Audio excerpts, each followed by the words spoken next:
Hello, ladies and gentlemen. Welcome to another episode of The Blend. I'm your host, Tifase Biza.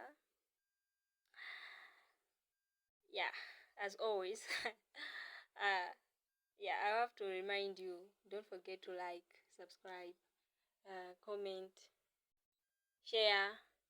Yes. So today, we'll discuss about addiction. Yeah, that's the topic, addiction. There are many youths that are addicted to different types of addiction. Yeah, different things. We can talk of smoking, drinking alcohol, what? There's a lot. So, these are just some of the questions that will be that the guest will have to answer. Will have to tell us. Yes. So our host to define addiction. What addiction is really all about. Yeah, and the common types of addiction. And also we'll hear from him if addiction can be treated or if it is a lifelong condition. Yeah, so of course there are lots of questions that I'll have to ask him. But then let's not waste time. Let's get started. So, welcome on the show. I didn't introduce you. You introduce yourself. Okay. Thank you very much. Yeah. So, my name is Owen Kelvin, and I'm your guest for tonight. I've already told them that you are the guest. Alright, thank you. Yeah, you just had to introduce yourself. Yes. Alright, so as you have already heard, we're talking about addiction. Yes. So, what is addiction? Addiction, it's something that you do repeatedly, that in your mind you think that that's part of your life. Something that you feel like maybe you cannot live without. And most of the times, addiction is something that is harmful or something that is hitting you in one way or the other, or it's going to affect you negatively in one way or the other. So addiction is something that is harmful that you get to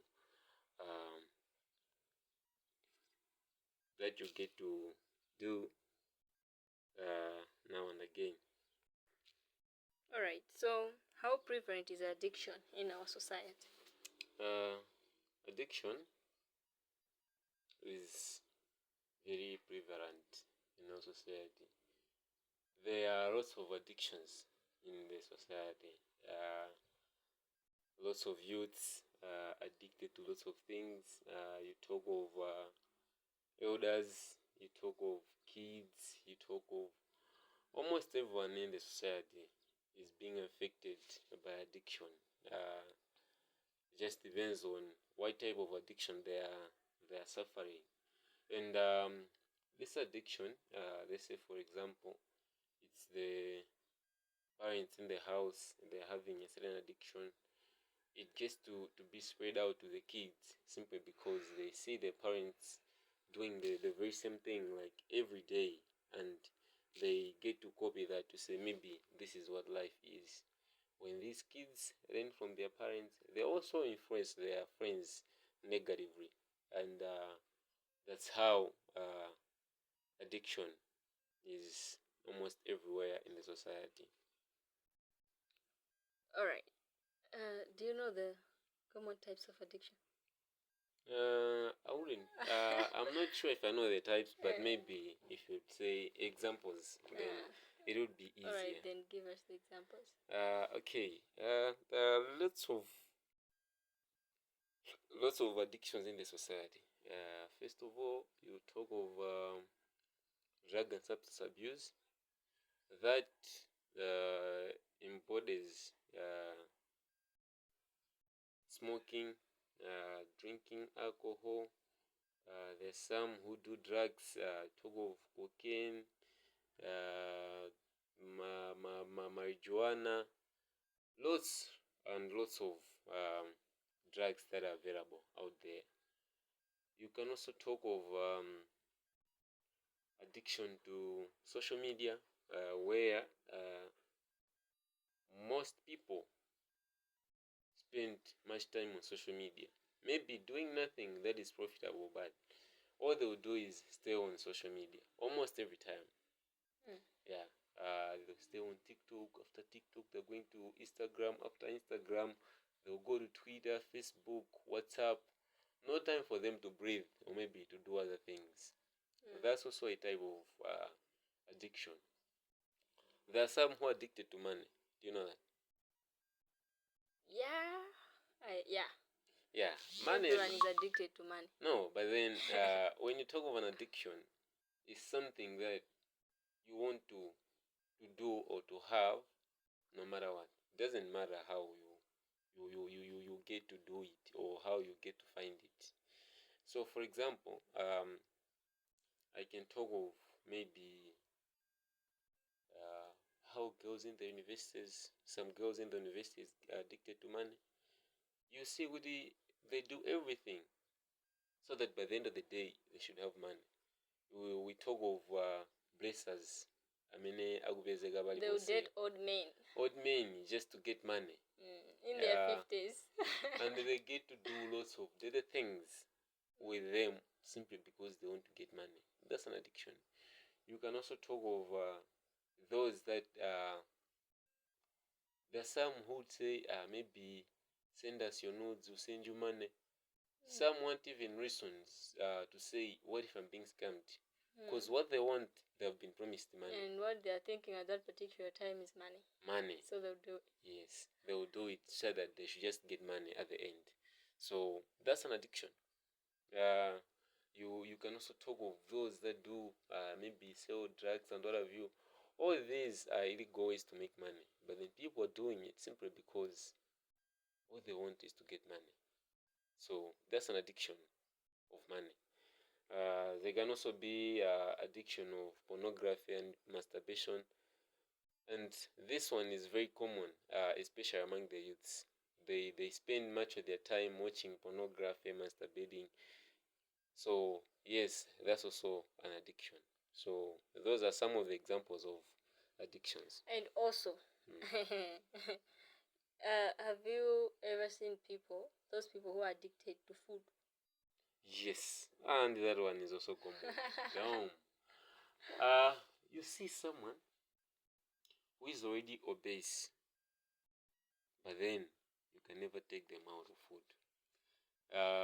On a day maybe for them, they'll have to, they end up having more than recommended amount of meals. And then you see the type of foods that they're eating, foods that will end up affecting their body. And also on the same part, you can also talk of people who are addicted to gym. Does that apply? Okay. They do that. I don't think it's an addiction. It can be an addiction depending on how, because these things, all these things that we call addictions, they are normal if you do them normally. But then once you start overdoing, so masturbating is normal if you do it normally. It's not.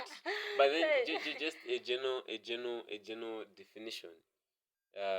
Most of these things are normal if you do it normally. But then girls, women, most women, girls do eat doti. Have you ever seen those? Yes. So if they eat doti normally, that's okay. Like they eat once a day. I don't mean the full pack. Yeah. But just a few, just once a day. Okay, so I think that's where we can get to clarify more on what addiction is. Yeah. It's something that you do, something that you feel like you cannot live without.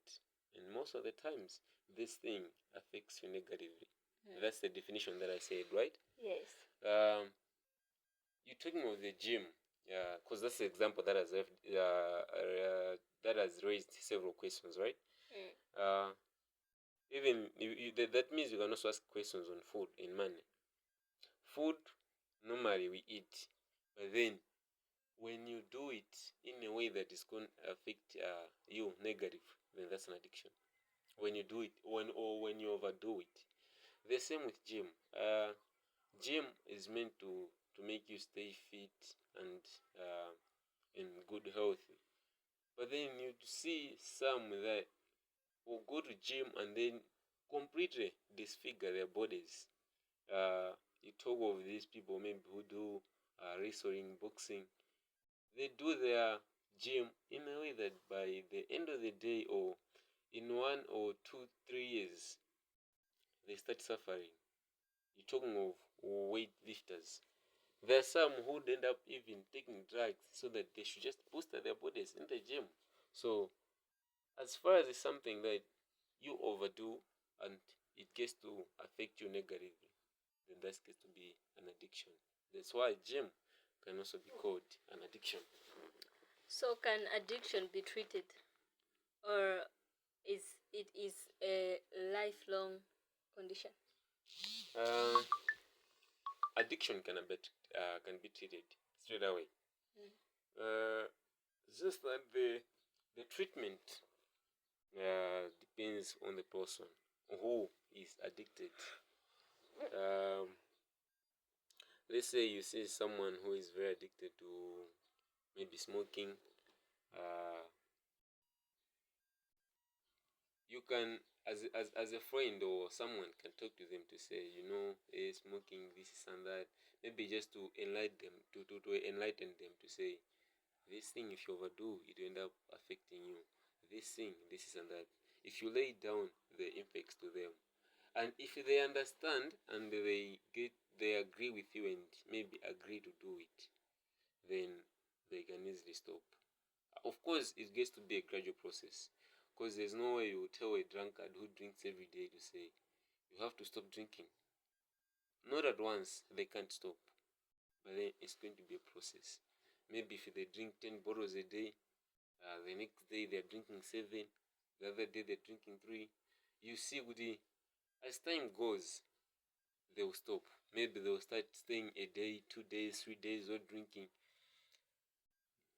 By the end of the day, they will stop doing it. There are some who, when they want to stop addictions, or even on the social media, the things that help maybe one to stop addiction. There are those challenges to say, maybe go 1 week without doing a thing that puts you into that addiction. You see, by the end of that time, you'd be okay to be like, I think izizo ntabanda sokubanga nezabobo. I think I'm good this way.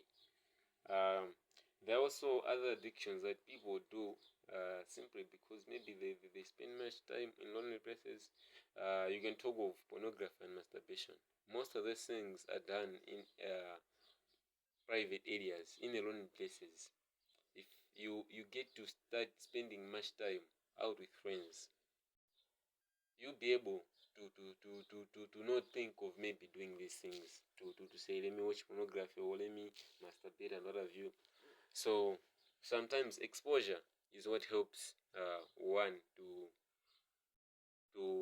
prevent these things, of addictions. So yes, addictions can be treated, and it's very possible. And no one should lie that addiction cannot be treated. It's not a lifelong thing. It only gets to be a lifelong thing when the one who is doing it isn't willing to change. So how does addiction impact mental and physical health? I would say most of the times it negatively affects your mental and physical health in a way that let's talk of I would start with pornography addictions, or maybe I can also talk of masturbation addiction. It gets to affect you mentally in a way that your mind is usually affected. Like almost every time it cannot think of something positive or productive. All you think of maybe is doing that thing now and again. So your mental health it gets to be affected. And sometimes zimazapezeka kuti it's leading you into places that you don't want to meet people, simply because you want to stay private, continue doing it private. It makes you to distance yourself away from your friends or from people. And the more you stay lonely, the more you stay in private, the more you start having stress and anxiety. You don't have anyone to open up to, simply because you're just keeping yourself in private areas or in lonely places. So yes, it can affect your mental health in that way. You can also talk of physically, or you're healthy generally. You talk of those that are addicted to food.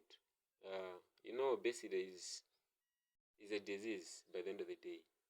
So maybe upezeka kuti ukumangodya kwambiri, kungonenepa mangofufumabe, thupi lako won't be balanced, your body won't be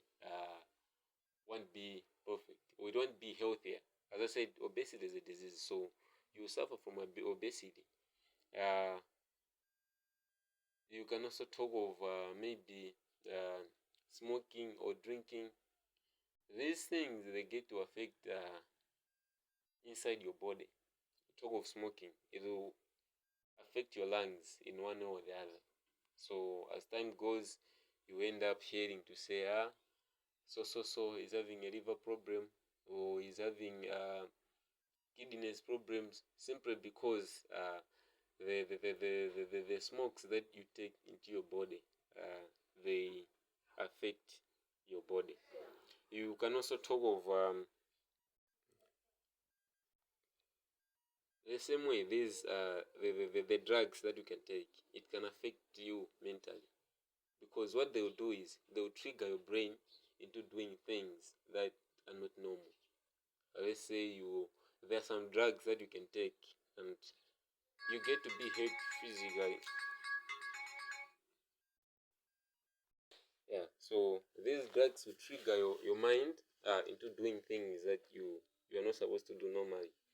So for example, you're drunk, you end up tripping and falling, injuring yourself, but you won't feel the pain, simply because it has affected your nerves, it has affected you mentally. So maybe the next day you wake up, you realize that maybe you sustained lots of injuries. And there are also times that maybe you're hurt and someone is trying to take you to the hospital, but then you resist to say, no, I'm not feeling any pain. Maybe you've sustained internal injuries, but then you'll be like, I'm not feeling any pain, simply because your pain senses have been deactivated at that moment. So by doing so, it has affected both your mental status or mental thinking. At the same time, you also get to be injured badly. So what causes addiction? Addiction has lots of causes. There's peer pressure. You see, maybe you have a friend who smokes so much, maybe who is addicted to food so much, or to gym so much. You get influenced to start doing those things, just maybe to be like them. And then once you start doing it, and somehow those things, when you're studying them, they feel good. You'll be like, this is life. And then you start doing it excessively. You do it excessively, that becomes an addiction that maybe you cannot live without. You end up maybe failing to live without doing the addiction. So most of the times it's peer pressure that causes addiction. Sometimes you can also talk of social media. Let's say you're on social media, and then you you're watching your favorite artist, someone who maybe you love so much, or someone you look up to, more like a model, because let's say those that are trying to do music, they'll watch the videos and then see what is being done in the videos.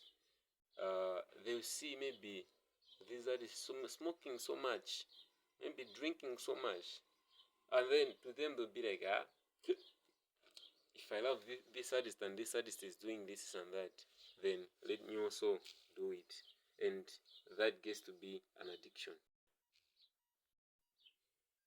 All right.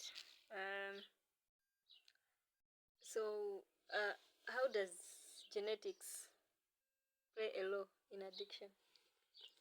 Genetics playing a role in addiction? It doesn't, right? It does. It does. It does. It does very very much. Especially addictions. Yake mostly maybe drinking or drugs. Of course, you can also talk of food.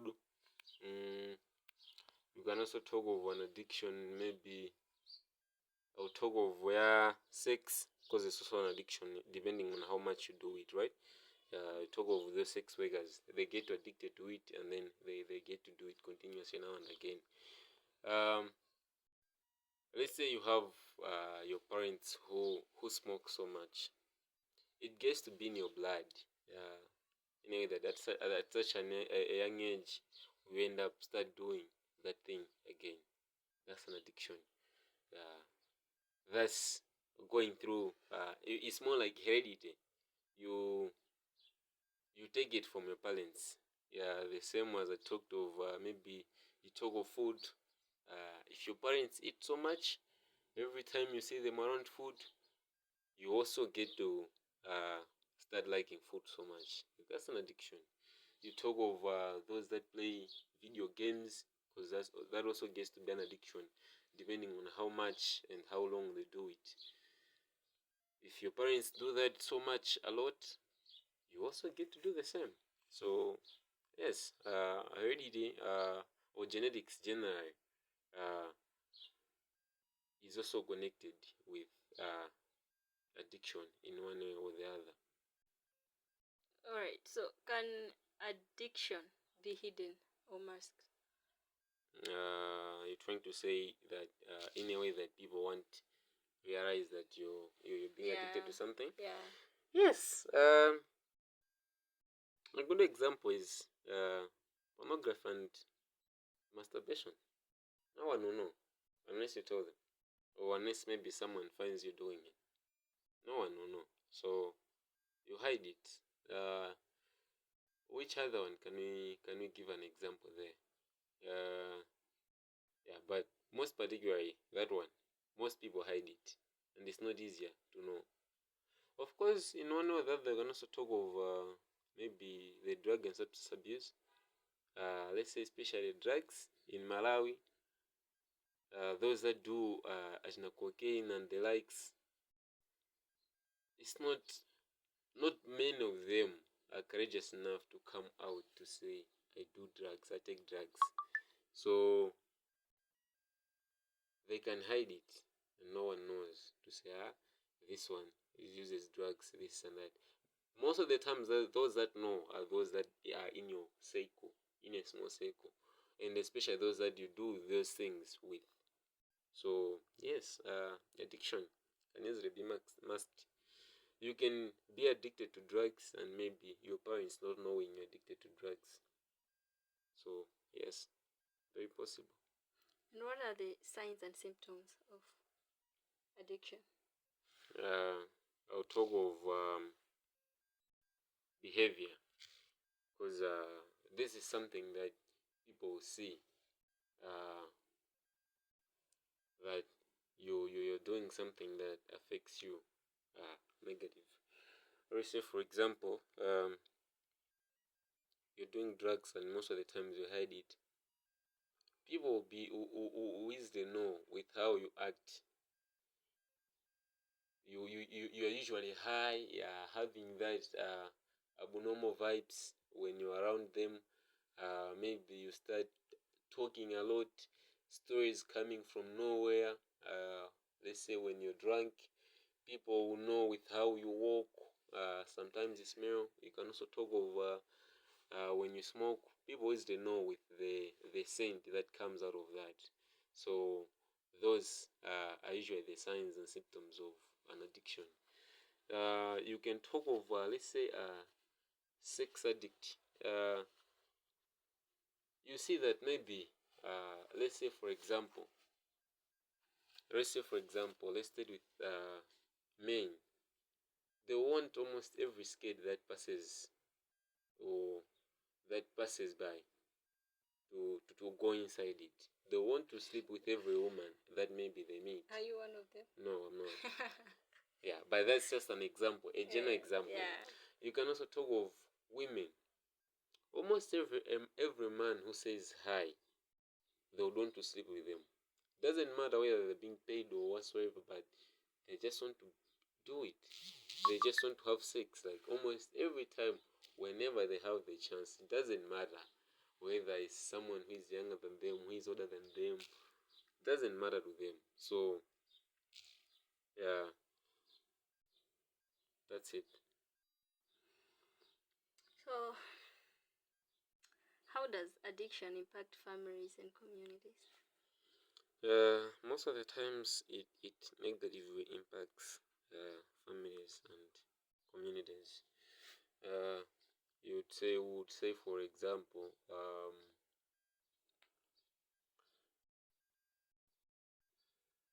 a drunkard.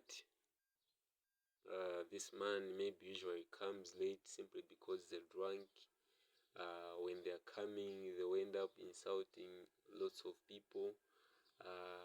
And also maybe when they're drinking, when they don't have money, they'll end up uh, getting loans so that they should just fulfill what they want to do, or maybe just to keep the addiction positively. They just want to keep the addiction going.